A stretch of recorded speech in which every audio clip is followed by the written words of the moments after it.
अस्सलाम वालेकुम friends, welcome back to top smarties. Drama serial Dastak, जहां पर सैफ ने आखिरकार नन्हे से दिमाग पर दस्तक दे ही दी। शानी को 2 मिनट गाड़ी में क्या बिठाया कि उसे सब कुछ बता दिया कि वो उसका बाप है, और फिर उसे मोबाइल भी दे दिया। जाहिर सी बात है, छोटे से बच्चों को ये चीज़ अट्रैक्ट करती है, मोबाइल बहुत अट्रैक्ट करते हैं। ऐसे में वो अपनी माँ को कुछ नहीं बताता, और अब वो इस मोबाइल से सैफ से बात किया करेगा, और सैफ उसे इस तरह ही अपनी तरफ माइल करेगा ताकि कोर्ट में पहुंचने से पहले वो शानी के छोटे से नन्हे से दिमाग पर पूरी तरह से कब्जा कर ले, और शानी उसके हक में गवाही दे, उसके साथ ही रहना चाहे। अब यहाँ पर वलीमे के बाद जब किरण शानी को सुलाने उसके रूम में आई तो पूछ लेता है, मम्मा वो अंकल तो आपने कहा था कि वो स्ट्रेंजर है, लेकिन वो तो मेरे बाबा हैं। उन्होंने मुझे बताया है कि वो मेरे बाबा हैं, आपकी उनसे शादी हुई थी ना। तो यहाँ पर किरण बहुत परेशान हो गई कि इस नन्हे से दिमाग को कैसे इतनी बड़ी बड़ी बातें बताऊं, इसलिए वो इस टाइम पर कुछ नहीं बताना चाहती। अभी तो सिर्फ ये कह दिया कि वो अंकल आपके कुछ नहीं लगते और आपको ज़्यादा सोचने की ज़रूरत नहीं, वक्त के साथ साथ सब कुछ मालूम पड़ जाएगा। बस अभी आप सो जाओ, आप काफ़ी थके हुए हो। किरण शानी के मासूम सवालों से काफ़ी परेशान हो चुकी है और उसे सुला देती है, लेकिन खुद बहुत डिस्टर्ब है कि शानी किस तरह के सवाल कर रहा है। शानी भी माँ के सामने जो सोने का ड्रामा करता है, लेकिन असल में वो नहीं सोया। जैसे ही किरण सुलाकर कमरा बंद करके जाती है तो शानी फौरन से पहले उठ जाता है। बाप की कॉल आई तो वो बाप से बात करने लगा। तो इस टाइम सैफ शानी को उसका कमरा दिखाता है, उसके टॉयज दिखाता है। अब शानी इतना प्यारा कमरा देखकर तो एकदम से उसकी आंखें खुली की खुली रहेगी कि इस घर में तो उसका ऐसा कोई कमरा नहीं, और पहले भी उसके पास ऐसा कमरा तो नहीं था। शानी इस तरह से मोबाइल पर ही एक एक चीज़ जो देखता है तो काफ़ी एक्साइटेड होता जा रहा है। अपने बाप से एक एक चीज़ के बारे में, एक एक टॉय के बारे में पूछता है, और बाप भी बड़ी ही दिलचस्पी से, बड़ी ही मोहब्बत से शानी से बात करते हुए उसका एक एक खिलौना उसे दिखाता है। और यहाँ पर सब कुछ फरियाल देख रही है, और जिस तरह से ये बच्चे का कमरा खुला और शानी से वो बात कर रहा है, समझ गई कि ये शानी के अलावा कोई नहीं हो सकता। अब यहाँ पर सैफ एक्साइटमेंट में अपनी माँ के पास भी आता है, ये लो बात करो इनसे। तो अब यहाँ पर दादी कहने लगी, कौन है ये? तो अब यहाँ पर सैफ बता देता है, आपका पोता है, शानी है।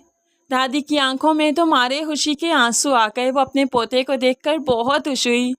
इस तरह से जब शानी ने अपनायत देखी रिश्तों में तो जाहिर सी बात है वो अब इन रिश्तों से मिलना चाहेगा, अपने कमरे में आकर रहना चाहेगा।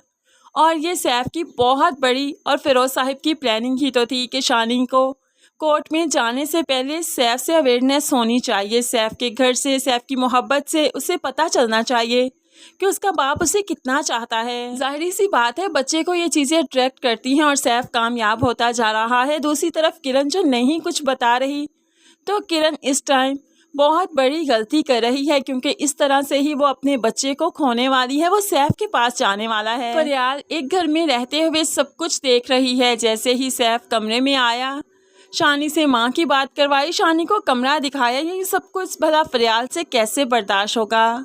सैफ यहाँ पर चेंज कर रहा था कि वो सैफ से कह देती है, कर ली अपने बेटे से बात, हो गई तसल्ली। तो सैफ भी हड़बड़ा गया कि इसे कैसे मालूम पड़ा। तो एकदम से लफ्ज़ों को चबाते हुए कहने लगा, वो मैं बताने ही वाला था कि वो मैं शानी। तो यहाँ पर फरियाल कह देती है, शानी की याद उस वक्त क्यों नहीं आई जिस वक्त उसे छोड़ा था, जिस वक्त कस्टडी खुद तुमने किरण के हवाले की थी। उस वक्त शानी की याद क्यों नहीं आई? आज तुम्हें शानी से मोहब्बत नहीं जागी, बल्कि वो तुम्हारी जिद बन चुका है। तो यहाँ पर सैफ भी सुना देता है, हाँ ठीक है ना, अगर तुमने मुझे औलाद की खुशी दी होती तो ये जिद भी ना बनती। अब यहाँ पर यही सब कुछ कहकर फरियाल को चुप करवा देता है। फरियाल भी बहुत रोती है, लेकिन आखिरकार मकाफात तो सबके सामने आता है जो सैफ और फरियाल के सामने आया। सैफ ने अपनी औलाद को धुतकारा था और फरियाल ने किसी का घर उजाड़ा था, तो कैसे मुमकिन है कि कुदरत इन्हें खुशियाँ देती, इन्हें नेमतों से नवाजती। दूसरी तरफ किरण की माँ भी जाकर कबीर को बताती है कि किरण कितनी परेशान थी शानी के लिए। सैफ कस्टडी का केस कर चुका है, और ऐसे में शानी जो एक पल के लिए भी वलीमे में आगे पीछे हुआ तो किरण की तो जान निकलने वाली थी। तो कबीर यकीन दिलवाता है कि वो कुछ नहीं कर पाएगा, जब तक शानी गवाही ना दे तो कुछ नहीं हो सकेगा। शानी की वजह से किरण जो इतनी डिस्टर्ब है, तो जाहिर सी बात है मोइज़ उसे रिलैक्स करने के लिए उसके मेके लेकर आता है। यहाँ पर कबीर मामू भी तो आए हैं, उनसे मिलना भी तो है।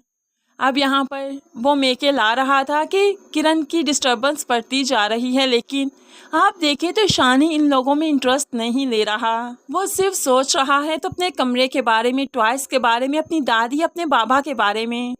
और यही तो सब सैफ चाहता था। यहाँ पर किरण जब आई तो किरण को देखकर कबीर समझाने लगा कि सैफ कुछ नहीं कर सकता, शानी की गवाही बहुत इम्पॉर्टेंट है और आई नो वो तुम्हारे हक में गवाही देगा क्योंकि वो तुम्हारे साथ रहता है, उसे सैफ का पता ही नहीं। लेकिन कबीर मामू क्या जाने कि उसे सैफ का पता भी है।